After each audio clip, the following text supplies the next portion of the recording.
Uh, okay, welcome back.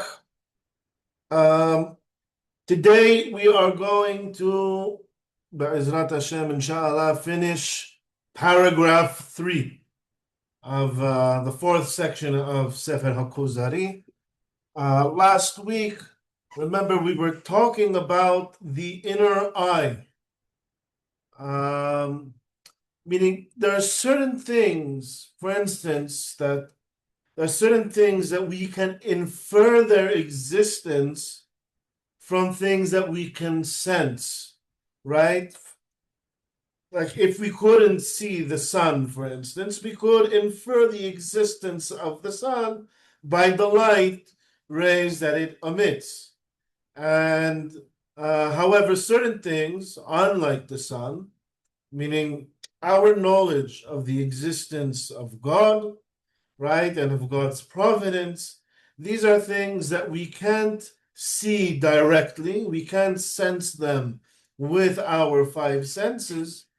However, with our five senses, we can see things that could lead us to understand the existence of God.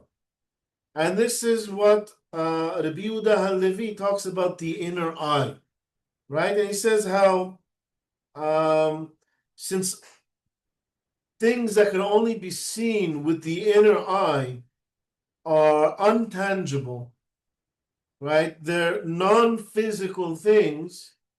It's really there's a lot of opening for speculation here, and without direct revelation, right?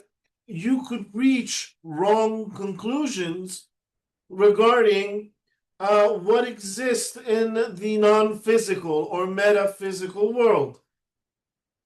The Nevi'im, the prophets, are people who received revelation, or so to speak, they saw the world, again, saw with their inner eye, not their physical eye, because the metaphysical world has no color, it has no size, it has no dimensions.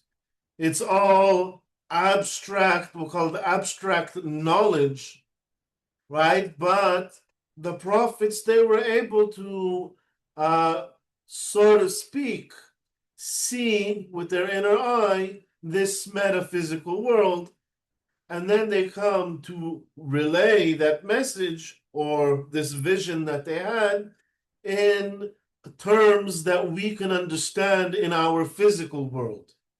All right, so that's what we finished, or that's where we ended last week's class. So we're going to continue this a bit, further develop it a little bit more. Right, so only one was been given this eye. Again, this eye is not our eyes, the inner eye, and we should be careful to never confuse what the prophets describe in prophecy as something that they are actually seeing. Right, it's all metaphors. Nothing there in what they describe is what they actually saw. It's all imagery. All right, so it says it is possible that this eye is the power of imagination. Right, so we have our senses.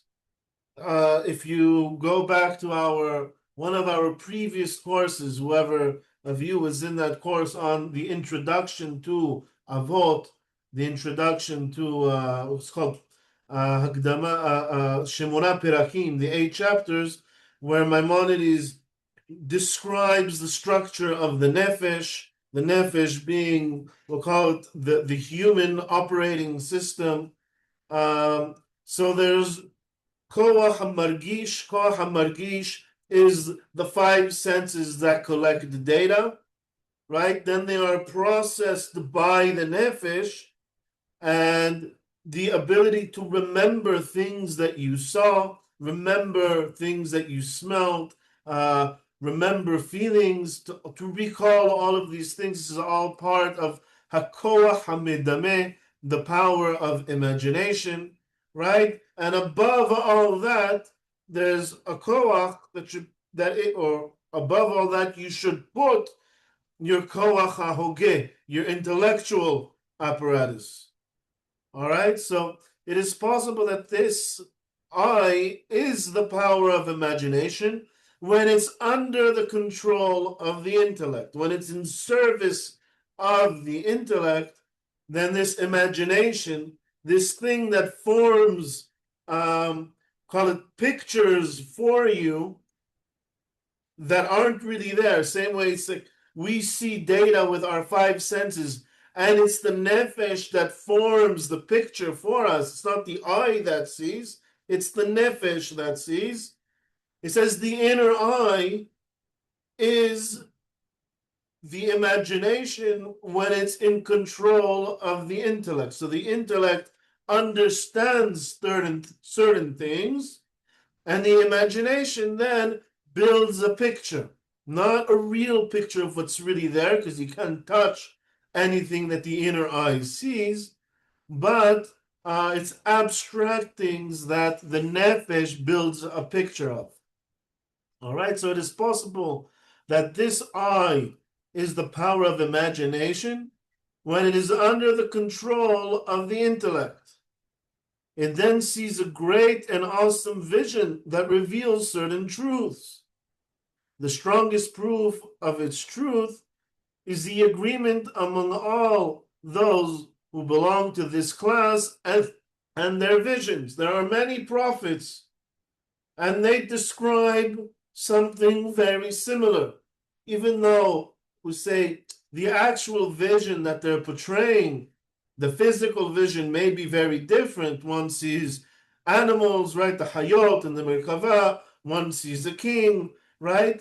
But the meaning of what they see, they all belong to the same class in their visions. By this I mean the prophets. They saw things and described them to one another, just as we describe things that we have seen with our own eyes. Right? 10 people looking at a certain event, more or less from the same angle, can describe more or less the same thing. As we testify that honey is sweet and the colocynth is bitter, it's a kind of herb, I suppose.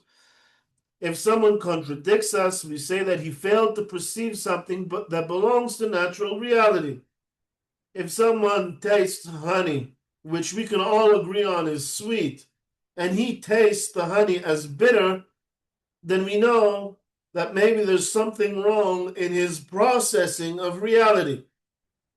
And he is sick. It says, Holeh nefashot, it says, the people that are sick, they taste bitter as sweet and sweet as bitter. So too the prophets certainly saw the divine world with their inner eye, and they saw a vision that corresponds to their natural imagination. Right? You can't imagine things that you've never seen, right? So when their imagination starts to construct a picture of what they saw or rationalize with their inner eye, it constructs the picture from images of their imagination, things that they have already seen. So there is no real chariot being pulled by animals, right, in the metaphysical world. However, Yehezkel, that's what he describes in his vision, right? But he's not actually describing an actual chariot being pulled by animals. He understood something, and his imagination built a picture from chariots being pulled by animals, which he sees in the real world around him. What does that mean? Meaning, you have to think in meta terms over here. What does it mean that something is being pulled by animals? That's what he saw. He saw the meaning of something being pulled by animals, not actual something being pulled by animals. Is that understood? So they saw a vision that corresponds to their natural imagination. By the way, sorry, Sammy. Do you mind yes, just making that distinction again?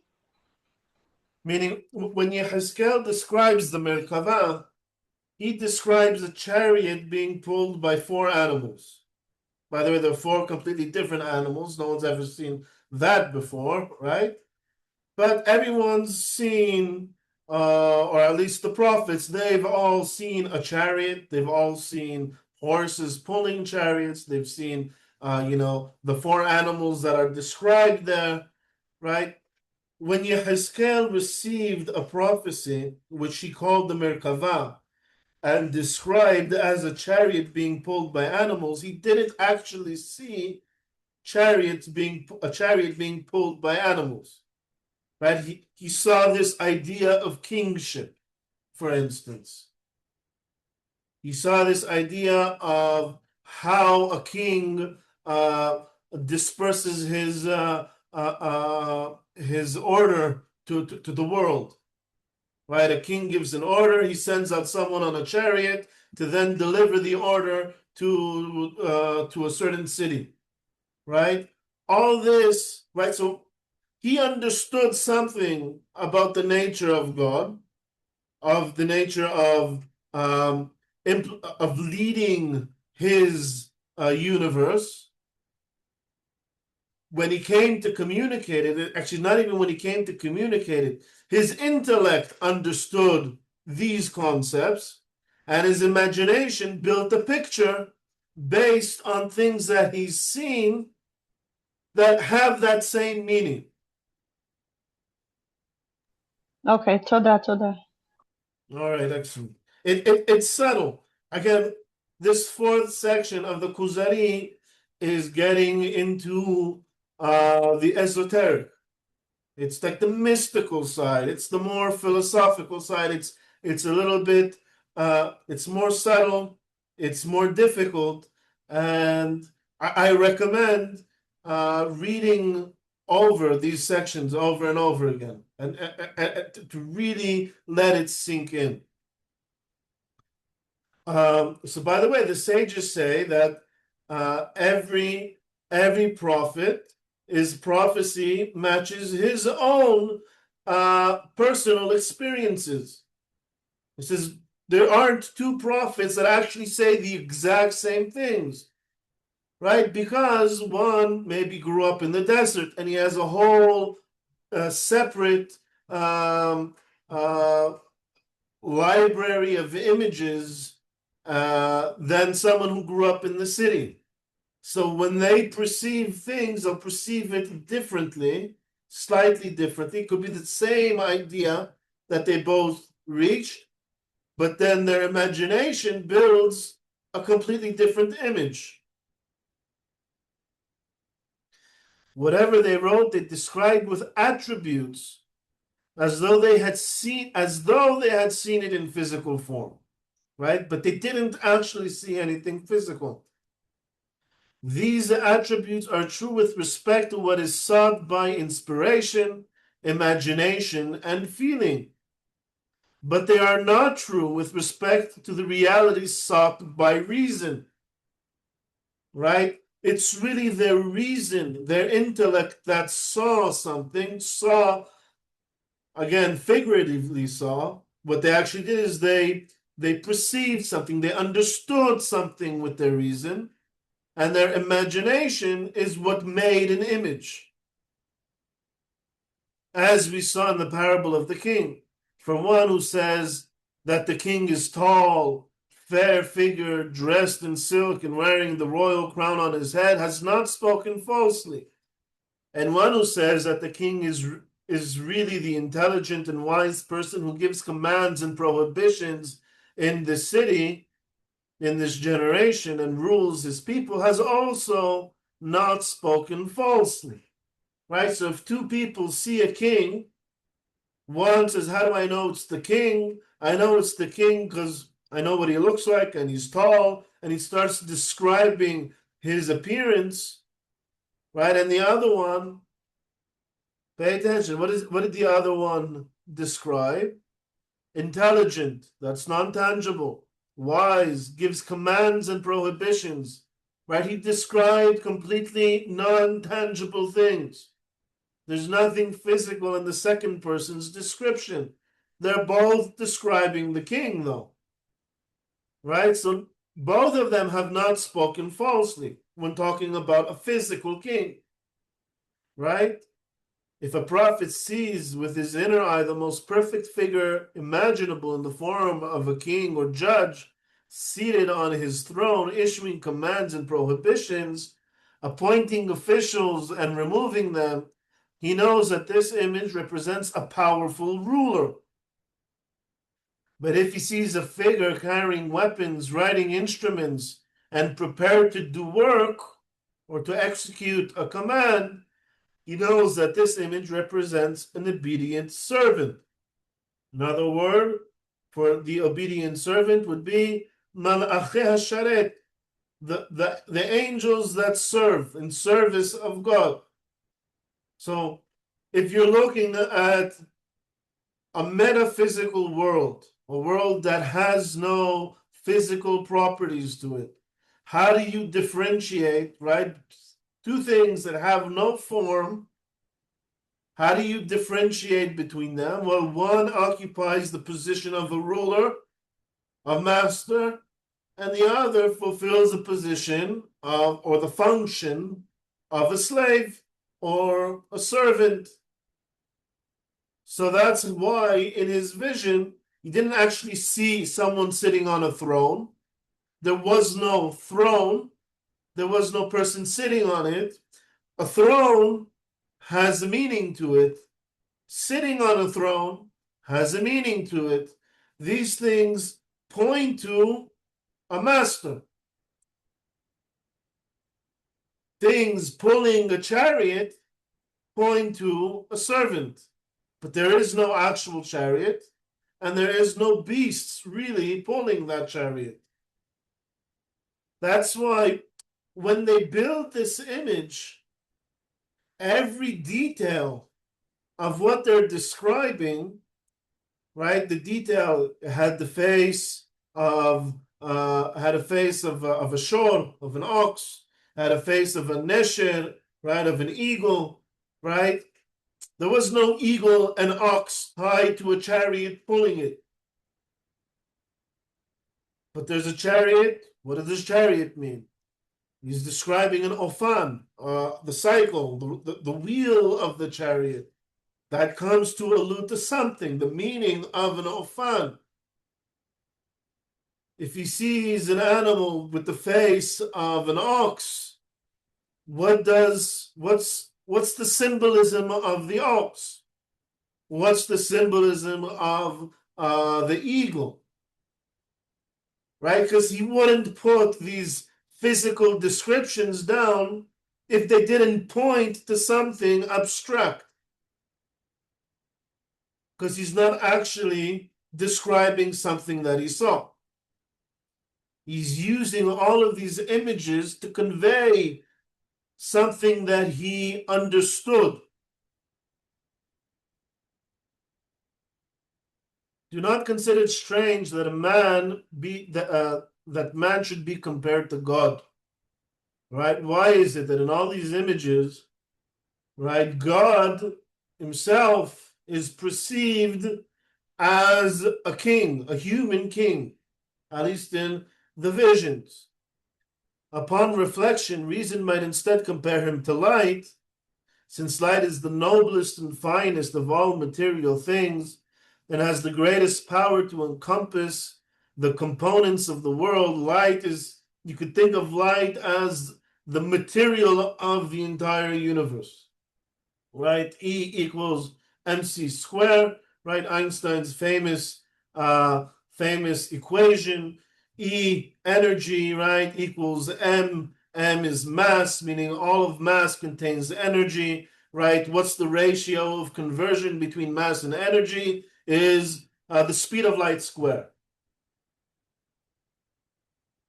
Light itself is that currency that converts between energy and mass. So all of the material of the universe is really light. But even that, he said, reason might compare God himself to light and not to a person. But even that, right, light itself is, if it's interchangeable with the mass of the universe, then it's also somewhat material. So it's also not a perfect metaphor. And so since really all our comprehension, all our imagery is based on our five senses, and nothing in the metaphysical world is can be detected by these five senses, then there is no proper 100% allegory or metaphor to describe something metaphysical in physical terms. But as we'll see later, we can't understand anything without translating it to physical terms.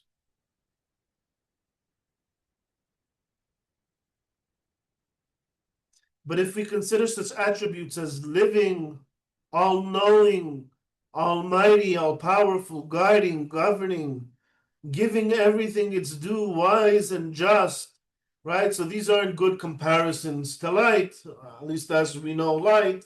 It doesn't do any of these things. It illuminates, right? So if we want to describe God as all-living, all-knowing, right, passing judgment, light doesn't really fit the bill. Whether understood literally or metaphorically, we find that nothing resembles God more closely than the rational soul that is the perfect human being, right? A perfect or perfected human being, a person who worked on himself, right? Built up his intellect. He has a good understanding of law. He has a good understanding of ethics, and he's able to judge between people, right? Who is this? What's the best image that we can use to describe all of these things together, right? That's the king. And the king is a human being. The comparison, however, is to a man's rational nature, not to his body, right? So there's part of the Kabbalistic library, or the metaphysical library is a midrash called Shiur Koma, right? The height of God. And it goes into many, or hechalot. Hechalot means the chambers, and it's describing the chambers in the upper world, different measurements, right? And it kind of compares it either if it's hechalot to the chambers, to rooms and architecture. If it's shiur koma, it's like comparing it to the body of a person. But you need to understand that even though it seems like it's talking about descriptions, bodily descriptions, it's not. The comparison is really with the rational side of human beings, not the physical side, the non-physical side of human beings to God. And even that is not a perfect metaphor. But that's the best we can do. Right? Not his body, which he shares with the plants, nor merely to his being alive, which he shares with animals, right? We share, our life is similar to the life of any other animal. We'll call it the matter, right? The molecules and cells making up our body. It's the same material that you can find in the body of any other living creature. Right? We're all carbon-based. All living creatures are carbon-based on Earth. So that's not the resemblance between us and God. It's the rational side of the human being. The philosophers compare the universe to a great man and man to a small world. They call Adam Olam Katan. Right? Man is a mini universe. a microcosmos. Maimonides has an entire chapter on this in the Guide for the Perplexed. If this is so, then it is reasonable to compare God to the spirit, soul, intellect, and life of the universe. God is the one who breathes life into the universe. So, if we're going to compare God to man, meaning God to the intellectual side of man, then we can compare the entire universe, physical universe, to the physical body of man.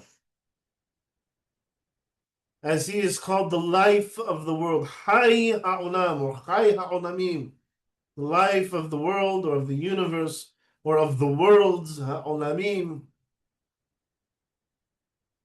All right, if we go back a few lectures ago, we discussed how right, our model of creation isn't like the classical philosophical model of creation, like a carpenter who built a table, right? Because now there is no relationship between the carpenter and the table, right? They're two separate things. It's true one had a creator, the table had a creator, the creator was the carpenter, but there is no relation between the table and the carpenter. You said our perspective, our model of creation is more like a person imagining something. And as long as he holds this image in his mind, he's, so to speak, breathing life into this image. It exists because he is currently actively holding this image in his mind. Right? And that's more like the relation between God and the universe. It's as if this entire universe is, so to speak, like an imagination of God. And that's the meaning of Chai Ha'olamim. In order for anything to exist, it's because it needs to be currently, actively held in existence. Right? And we say this in the tefillah every day. Hamchadesh betuvo bechol yom tamid ma'aseh bereshit. Right? Who renews the creation, the act of creation of Genesis every single day. Right? We say this before the Shema. Right? And that's why it's called the life of the universe.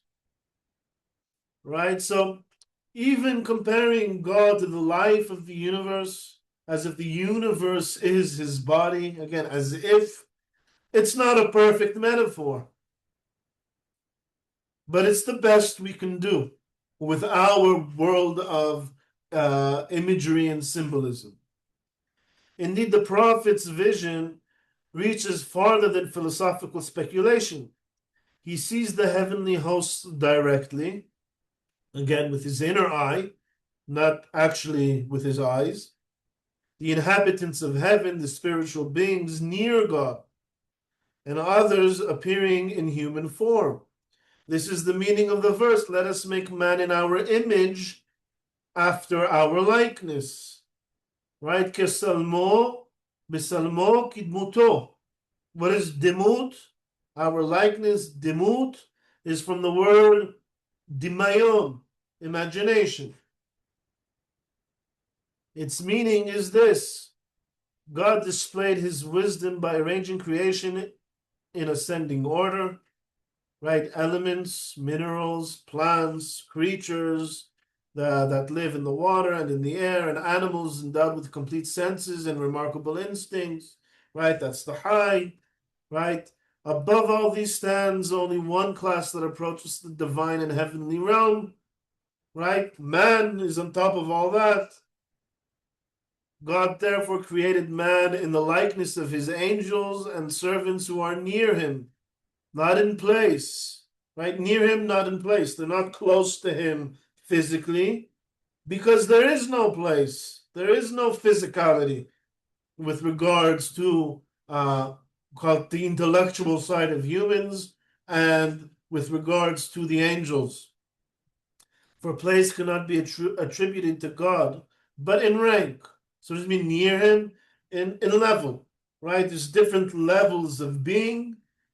A human being is the closest level of being to angelic being.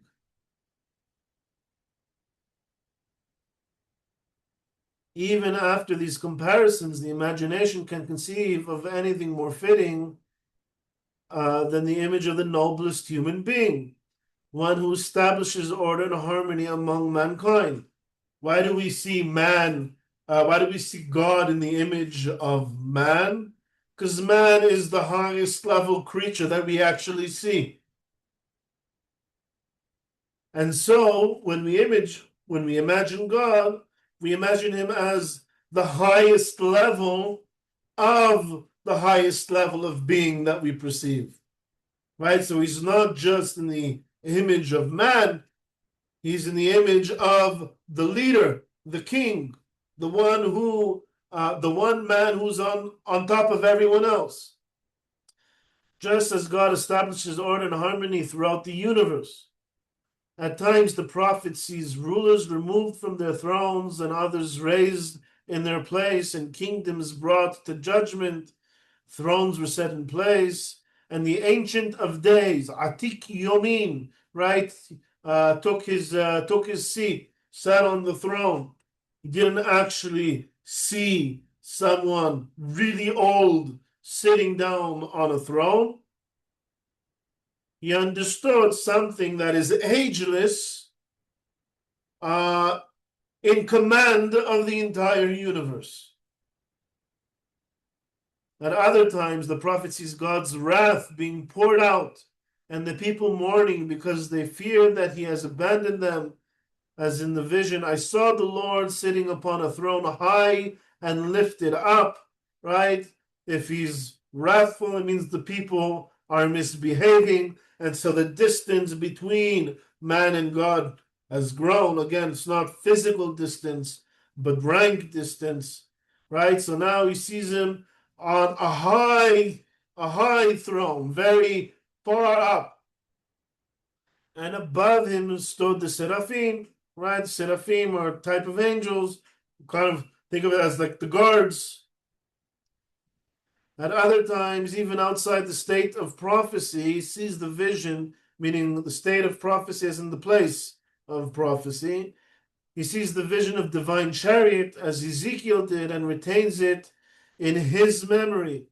For the boundaries of the land of prophecy extend from the Red Sea to the Sea of the Philistines, including the wilderness of Sinai, Paran, Seir, all the way to Egypt. This entire region possessed this special quality, right? Within this area, this geographical area, it's interesting. You can see today, right, how really God picked like the best piece of real estate in the world, right? Europe is under a heat dome. The Muslims now are about to get this heat dome, and here it's hot, but you could sit under a tree in the shade, and it's nice and comfortable with good air circulation, right? These are all things that contribute to man's mental state and allow him to reach this level of prophecy, right? So it's all within this, like we'll call it Israel and the Levant, right, down to Egypt, and also parts of the wilderness. Whenever a person within this region possess the necessary qualifications, meaning if you prepared yourself sufficiently, and you're also basically the perfect storm, you're in the right place at the right time, and you have prepared yourself properly, right? Then you can receive these visions. These visions become clearly visible to him, face to face and not in riddles, just as Moses saw the tabernacle, the sacrificial service, the entire land of Canaan, and the vision in which the Lord passed before him, right? Vayavor Hashem al panav, passed right before him. Eliyahu also received his vision within this region. He actually went to Horeb to receive his vision. These are matters that cannot be attained through philosophical speculation. really, where does all of our prophecy come from? Prophecy comes from the prophecy of Moshe. That's why he's called Rabban Shel Kol HaNevi'im, the master of all the prophets. Right? He received prophecy. He saw or understood the metaphysical world in a certain way and passed down a tradition on how to perceive this metaphysical world. And through this revelation passed down, transmitted through tradition, can someone perfect himself to also reach this level of prophecy? So it's not prophecy among the Jewish people isn't just, you have your own speculation and your own ventures into philosophy, and all of a sudden you reach this enlightenment. No, you venture through Torah, you master the tradition, and only after you master tradition, if you did the proper work on yourself and are in the land of prophecy, can you also receive prophecy? Right? These matters that cannot be attained through philosophical speculation. The Greek philosophers rejected them because philosophy denies whatever it has never experienced. All of science, all of scientific and philosophical inquiry is based on what's measurable, right? If your inner eye, if your intellect never saw something, it is out of your grasp.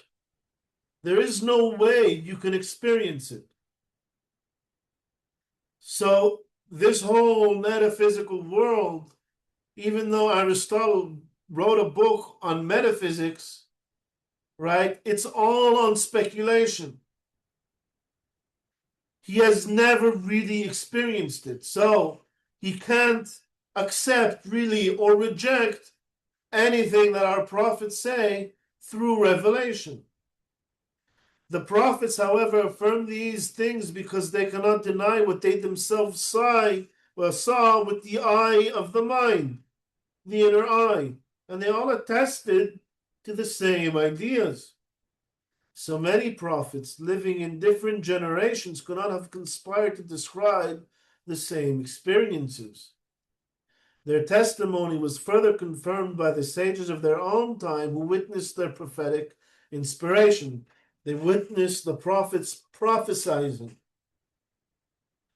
And the sight of a prophet prophesying is itself an inspirational sight.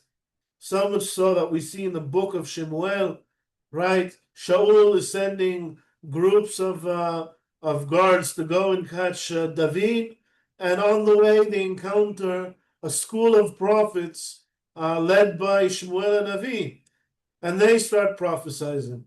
And then another group goes and they start prophesying.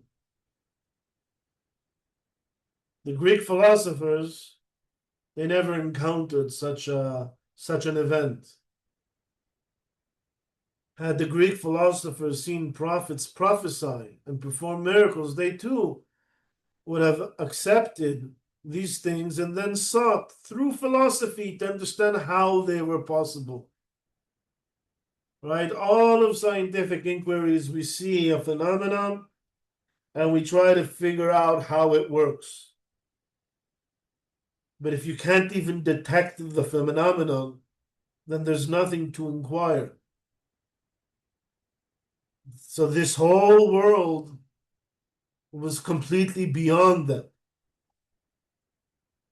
If they would have encountered it in some way, then maybe they would have been able to try to figure it out. Indeed, some of the Gentile philosophers did exactly that. I'm not really sure what he's referring to here. The name Adonai, again, Aleph Dalet Nun Yod, should be understood in the same way. This expresses the idea of divine sovereignty. Thus we say, my Lord, or the messenger of the Lord, right? Sometimes Adonai, right? We see, like with Avraham, when he, after his berit in Parashat Va'era, right? He has a vision from God, and he sees three angels, and he refers to the angels as Adonai, my master, my masters, as in they are the messengers of his master. The latter being another expression for divine appointment. They were appointed by God to execute a certain command. Right? So the Hachamim say, why were they three? One was Raphael, and that is the angel of medicine or of healing. And why did he show up to Abraham? Because Abraham needed healing, and he came to heal Abraham. And another one of them was charged with destroying Sodom, right? Which is the next part of the parasha. Some angels are created only temporarily for subtle elements, from subtle elemental substances, while others endure permanently and may be the spiritual beings spoken of by the divine, spoken by the prophets. Right? So when the angels come to Abraham, what type of angel is he seeing? Because that is all in a prophetic vision. He didn't actually wake up at the entrance to his tent, and he didn't actually encounter three people and then run, right, to slaughter beef for them, to make them cook them a meal, right? All of that took place in his vision. It says Vaisa Einav Vayar, and he says Vayrai Avraham be'Elonei Mamre. God says, and I appeared to Avraham in Elonei Mamre. And this is the vision that he saw. Vaisa Einav Vayar. And Avraham, his eyes or his inner eyes saw this. V'hinei shelosha anashim. And there are three people standing above him. Right? This is all taking place in the metaphysical plane. Meaning, there aren't really three people there. He didn't actually go and prepare a meal for them. This is how the Torah transmits the vision of Abraham to us in a way that we can understand. So when he sees angelic beings, right, these are the eternal beings, eternal angelic beings, right?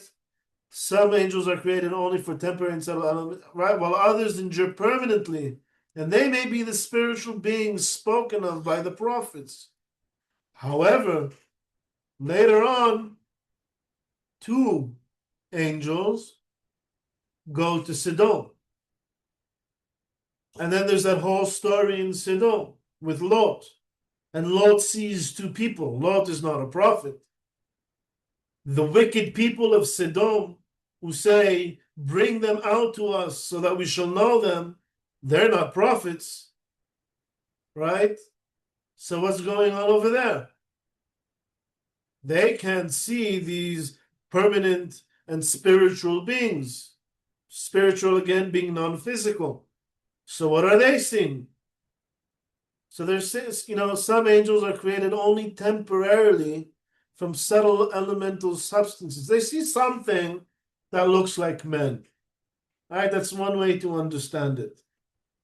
That there's some sort of God kind of created in a simulation, like two beings that look like people, right? That they really express the divine will, similar to how he created a pillar of fire or a pillar of smoke, or what's it called, the anan, right? Things that we see and can associate with God, right? He actually makes something physical, like, I don't know, like a mini tornado, right? So he did something. He played with the light in a way that it looks like there's a human being over there. So it depends how the story is being told as something that actually took place, or if it's being told as a prophetic vision, and the person telling the story is indeed a prophet. On this matter, we are neither obliged to reject their views nor to accept them. As for the visions of Isaiah, Ezekiel, and Daniel, there remains a question whether what they saw was newly created for the occasion or belonging to the class of the spiritual beings, which I would think what they saw was really to the class of the spiritual beings, and not that they actually saw even a simulation, let's say, of a Merkava or whatever it is that they saw. It's an image that they saw in their mind that comes to convey a certain idea or image. So, see, someone has a question? Hi, Sammy. Yeah, it's Yeti. So, are you saying kind of like that all of these things that exist in our world, or the things that we see, including ourselves, and maybe all these visions and spiritual things that people perceive, it's sort of like all in God's imagination? Again, this is a metaphor. Okay. Right. But you could think of it this way. Think of like a 3D simulation, like a computer game or a computer world, right? It has its life as long as the computer is running, right? If you disconnect the computer, if there's no electricity, that's it. It's gone. So you could think of it kind of like that. Is it real? Is the stuff, if you're watching someone play a computer game, right, and he has this figure that represents him in the game running around this 3D world on the screen, is that real? What do you think? Yeah, I guess that's subjective. Like yes and no. I mean, it's real within its Exactly. context, That's the right? exact correct answer. It's relatively real, right? It's real in relation to everything else in that world, right? The data is really there that puts these things together. In relation to your world, it's like a fiction. And this is, and Maimonides speaks about this in his first chapter of the fundamentals of the Torah, in the Mishneh Torah, where he talks about the truthness of God. Basically, this is like relativism, right? This is like his theory of relativity. Truth itself is relative, right? In our plane of existence, you are just as real as I am. Everything here is just as real, right? In the plane of existence of that computer simulation, it's a fiction. Compared to the plane of existence that's above us, Right. we are as if a fiction. And that's why it says, En od milvado. There is nothing else other than God. Really, the highest, the ultimate truth is only God's level of existence. So even the angels are only like really Even the relatively angels, yeah. real? They Oh, are more real than us, but less real than God. okay. Okay, thank you. And the second chapter of the fundamentals of the Torah goes through 10 different levels of angelic being, right? Oh, okay. And And God is on and top of the 10, and we are below the 10. mm, and those 10 levels of angels, those are even aside from like all the worlds. Those are the Merkava. The Okay. names of those angels, of those different levels of angelic being, is Seraphim, and Ophanim, and Hayot, or Hayot is really the highest of them. Okay. Interesting. But Thank you. none of them are physical. Physicality starts from our world, from our plane of existence, the lowest. Okay. Toda. It's difficult stuff. You need to review it, read it, think about it, meditate on it.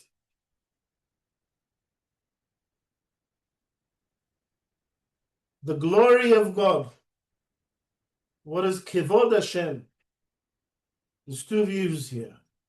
According to one view, a subtle substance that follows the will of God, taking whatever form God wishes to reveal to the prophets. All right, sound familiar? It's kind of like what he said also about one type of the angels. It's like what we said earlier also about Shekhinah. The Shekhinah itself could be understood in two different ways. One of them is like this, a subtle substance. It's called something created, or Or Nivra. The Chachamim sometimes call it Or Nivra, a created light to something to interact with your senses that may not really be there.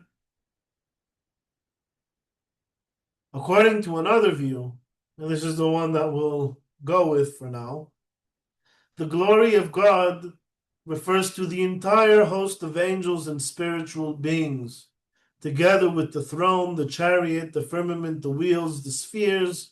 Right, where the wheels and the spheres is the galgalim and the ofanim, right? The different levels of the angelic beings and the other imperishable beings. All of these together are called his glory, just as a king's we'll call his pamalia, right? All those accompanying soldiers around him and all his chariots around him, right?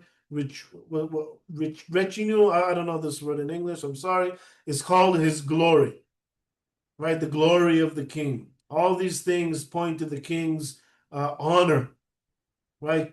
Kavod of the king. So again, by the way, regarding these two ways of seeing things, right? The Rambam, he also brings them. But he brings like this first view, some sort of subtle substance. Like, okay, if you have a hard time conceptualizing that the prophets don't actually see anything, and it's just their imagination that's putting an image together for them, and you want to believe that they actually saw some sort of light that God created for them, he says, that there's no harm in that. As long as you're not personifying God himself, or as long as you're not turning God into an actual, or even the angels into actual physical beings, but you say that God created some sort of light to represent him for a vision, and this is what they saw. He says that's fine. You know, you're not going to be a heretic for that. However, if you really want to understand these prophecies, right, it's the other view, right? It's the non-physical things. And why are all these things called the glory of God? It's the same way the king has his whole pamalia, you know, accompanying him everywhere he goes, right, to glorify him. So too, it's basically all these things that God created that are in service of him, which is really the entire universe, right? All these things together point to the glory of God. God granted his request, but perhaps this is what Moses asked for when he said, please show me your glory. Show me your glory. So what is he saying? What was Moshe asking when he asked God to show him his glory? According to this second view. What's he asking? Any ideas? I think he's saying like okay, so this is probably oversimplified, but like let me see your entourage of right? Like let me see your host of angels, Okay, but now what is that entourage? so you're the angels for one, I think, definitely. I can't really think of anything else, maybe.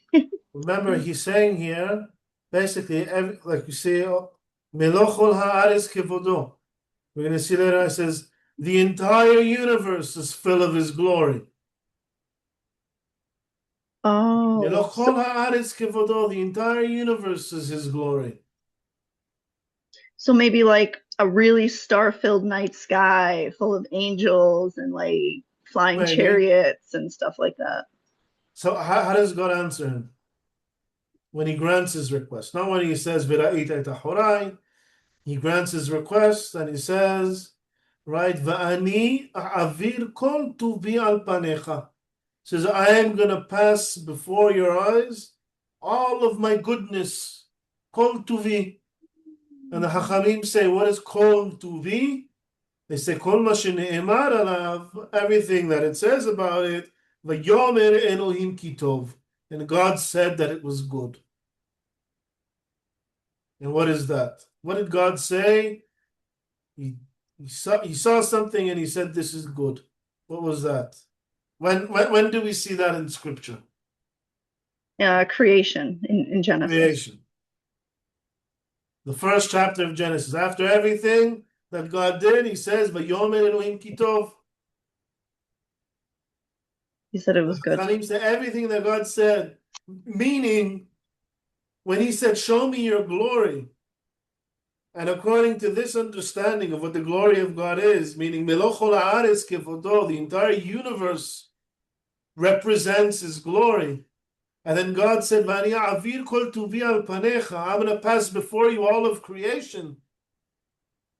Right? Seeing God's glory is understanding God's creation. And that's what HaKadosh Baruch Hu did for Moshe. He said, maybe this is really the meaning of the pasuk, right? Har'eni na'et kibodecha. Please show me your glory. God granted his request, but only on the condition that he would not see his face, which no mortal can endure. That it is written, you shall see my back, but my face shall not be seen. V'ra'ita et ahorai ufanai lo yira'u. And in the Guide for the Perplexed, the Rambam explains what is panim and what is achor. Panim, face, means to observe reality as is. He says that is impossible for a mortal being to do with regards to God. A finite being cannot comprehend the infinite as is. And what is achor? Seeing from behind. We'll call it that's acquired knowledge, meaning you learn about something through something. It's like when you perceive someone walking from behind and you're able to understand things about this person from his body language, from the way he walks, right? We call it's indirect knowledge.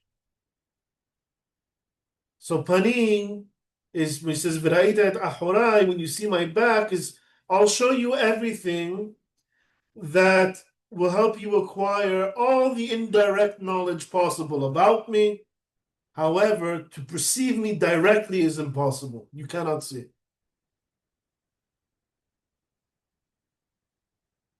Right? This refers to that measure of divine glory which a prophet is able to perceive. Among its manifestations are things that even ordinary people can see, right? Such as a cloud and consuming fire. Because these are familiar to our senses, its higher degrees, however, are so exalted that even prophets cannot perceive them. Right? So maybe when he passed all of creation before him, he kind of like played a video for him, right, of how creation took place. Right? And then there's other aspects, like we saw the first view of what the glory of God is, a cloud consuming fire. We said the Shekhinah is like the same thing, right? Because these are familiar to our senses. However, to really understand it, right, anyone who attempts to reach beyond his capacity only harms himself, just as the power of sight can be damaged. A person with weak eyesight can see only in dim light, like a bat. Someone with stronger eyesight can see in full daylight. Yet no one can gaze directly at the sun, and anyone who attempts to do so will be blinded. Right? There are 4 people who entered the Pardes. One of them tried to gaze directly. Right? Elisha Acher, it says, that's it, that was the end of him. He went crazy. It says humans are incapable of perceiving God directly, and if you try to, that'll be the end of you.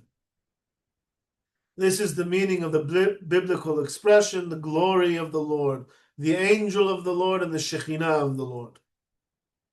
All right? And here we're almost, I'll read through this quickly so we just finish this paragraph. At times, these expressions are also applied to manifestations within the natural world, as in the whole earth is full of his glory, which we had already explained. The entire universe and the structure of the universe points to this glory of God, something that we can perceive only in the inner eye. Or his kingdom rules over all, right? Bakol Mashala. In truth, God's glory and his kingdom become manifest only to the righteous, the pure, and the prophets, who thereby conceive, even the skeptic, that judgment and sovereignty on earth belong to God, who knows every human action. And this is understood then, and it's entirely appropriate to say, the Lord is king, right? Adonai hu Elohim. The glory of the Lord shall be revealed, right? Yira'eh, the Lord shall reign forever. Your God, O Zion, throughout all generations. Yimloch Adonai le'olam, right? The Dor Vador, right? The glory of the Lord has risen upon you. Kvod Adonai alayich zarach, or shines upon you. With this understanding, you will no longer reject what has been said above verses such as, he shall behold the likeness of the Lord. They saw the God of Israel, Vayihazu et Elohei Israel, or the teachings concerning Ma'aseh Merkava and Shi'ur Koma, as we have mentioned earlier today. According to some commentators, these expressions refer to the reverence of God that he has implanted in the human heart. And it is written that his fear may be before your faces, right? What's the point of all of these imageries of things that we cannot really perceive of directly?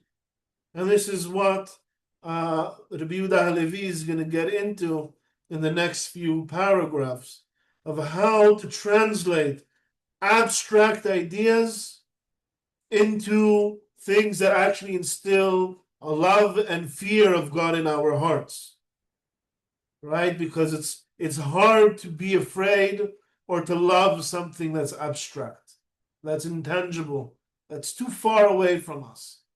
All right, so that's going to be the topic of the next lecture.